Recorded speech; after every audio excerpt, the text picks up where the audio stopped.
En México, las niñas y niños están expuestos a la violencia sexual dentro de sus propias escuelas, aun cuando las instituciones educativas deberían ser espacios seguros para la niñez. Y es que la Oficina de Defensoría de los Derechos de la Infancia identificó patrones delictivos en preescolares y primarias que podrían ser utilizados con fines de explotación sexual en línea. La organización civil detectó 37 casos donde miembros de las escuelas siguen modelos de agresión similares contra menores de edad. No obstante, únicamente tuvo acceso a 18 escuelas ubicadas en los estados de San Luis Potosí, Oaxaca, Morelos, Jalisco, Baja California, Estado de México y Ciudad de México. En todos los centros educativos, las principales víctimas son niñas y niños de entre 3 y 7 años de edad. Pero, ¿cuáles son los patrones que causan alarma? 1. En 13 escuelas de las 18 se detectaron agresiones grupales, ya sea frente al salón de clases o ante la escuela entera. 2. En 16 casos, las y los niños fueron agredidos por más de un adulto, algunos ejerciendo violencia directa y otros observando o grabando el hecho.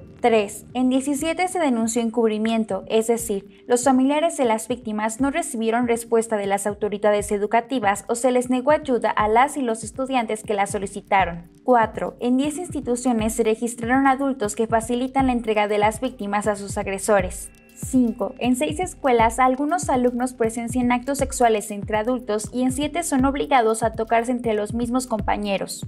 6. En 16 casos se reportaron actividades ritualistas donde las y los menores de edad son obligados a desnudarse o son amarrados y en 4 centros educativos los agresores disfrazan a sus víctimas. La Oficina de Defensoría de los Derechos de la Infancia también encontró casos donde se graban los abusos, se sacan a las niñas y niños de las escuelas e incluso son sedados.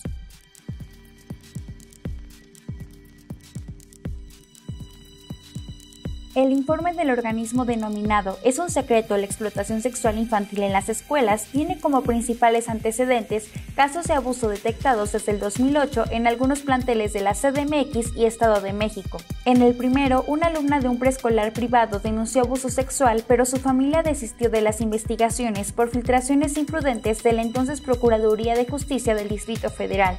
Otro de ellos ocurrió en un preescolar de la alcaldía Iztapalapa, donde 30 niñas y niños fueron abusados sexualmente. En una escuela de Cuautitlán, Estado de México, se reportaron abusos contra al menos 10 menores de edad, y en un plantel ubicado en la CDMX se registraron 49 niñas y niños víctimas de violencia sexual. Pese a la gravedad del asunto, todos estos casos tienen otro rasgo en común: la impunidad. La Oficina de Defensoría de los Derechos de la Infancia detectó limitaciones en la justicia mexicana, como la desarticulación entre la policía y los fiscales, la fragmentación en las investigaciones, la falta de adecuaciones para las infancias y la exclusión de las víctimas. Con todo y eso, el presidente López Obrador asegura que el gobierno federal está trabajando para erradicar la explotación sexual infantil.